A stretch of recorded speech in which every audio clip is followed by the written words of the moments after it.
شفت امبارح بوست منتشر على الانستا ومنتشر على الفيسبوك. دكتور شغال في الكويت كاتب فيه ان هو بيقبض 800 دينار كويتي، بما يعادل 40,000 جنيه. قبل اللي بيحصل عندنا في مصر هنا دلوقتي بيساوي حوالي 80,000 جنيه، وعمال يفتكر أيام ما كان بيقبض 700 جنيه. جميل جدا يا سيدي الفاضل. مبدئيا كده، انت دكتور، تشتغل دكتور مظبوط، تاخد 800 دينار بس. مش شايف ان ده مبلغ قليل؟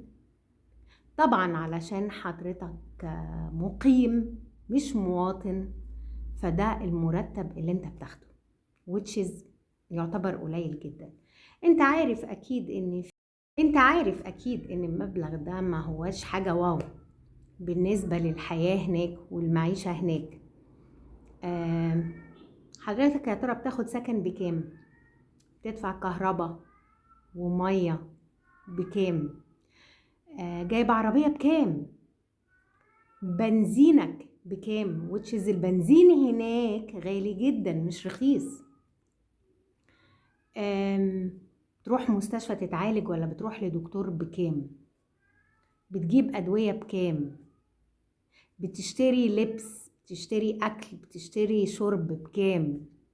بتتفسح وبتروح وبتيجي بكام؟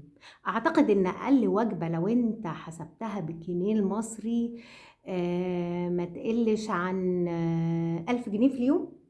تخيل كده، 1000 جنيه في اليوم أكل. يعني مش شايف ان ده مبلغ كتير؟ طب انا بس عندي كده تساؤل بسيط. حضرتك قاعد في دولة غير مصر وبتتعامل بعملة غير عملة مصر. طيب انت قاعد هناك بتحسب انت مرتبك وتعاملاتك بالمصري ليه وانت عايش في مصر؟ ليه انت في بلد ما بتحسبش انت بتصرف كام بعملتها وخلصنا؟ مش هناك وبتحسب بالمصري انا مرتبي بيساوي كام. احسب بقى انا مرتبي بيساوي كام وبدفع كهرباء كام وبدفع ميه كام بالمصري بقى، وسكني بكام وفسحي بكام وادويتي بكام ولبسي بكام، ولو عندي ولاد بعلمهم بكام وبودي بكام وبجيب بكام ودروس بكام وكذا بكام وكام وكام وكام. يعني ما تتحسبش كده ولا ايه؟ طب يا ترى حسبت بقى غربتك تمنها كام بالمصري؟ وبعدك عن حبايبك واهلك وناسك بكام؟ حسبتهم ولا ما حسبتهمش؟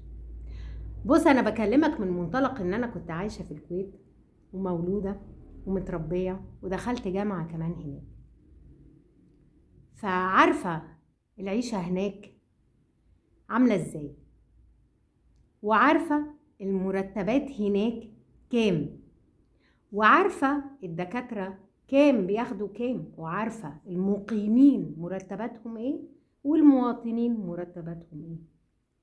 فما تجيش تتنطط على المصريين الغلابة وتقول 40,000 و80,000 و700 جنيه. يا سيدي ربنا يزيدك من نعيمه كمان وكمان، واحسبها بالمصري زي ما انت عايز، بس تجيش تتنطط علينا وتقول انا باخد كذا وبعمل كذا. انت ما انتش بتاخد 40,000 دينار في الشهر ولا 80,000 دينار في الشهر علشان تيجي تقول انا كذا وانا كذا. ما انت احسب بقى ابل تو ابل، ايكوال تو ايكوال، ولا ايه؟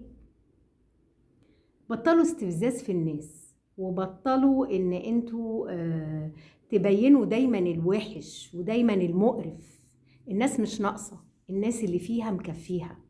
بدل ما نخفف على الناس، بدل ما نقف جنب الناس، بدل ما نساعد الناس، لا نقول كذا وكذا وكذا ونشعلل الناس ونزود القهرة اللي عندهم، بدل ما نساعد ونقف ايدينا في ايد بعض. وده اللي بيحصل لنا، ده ما بيحصلش من فراغ، بيحصل لان الناس بتاكل في الناس وتبص على الناس وتتنك على الناس وتقرف الناس وتبين التشاؤم والقرف اللي الناس عايشة فيه. ارحموا عشان ترحموا. وشكرا.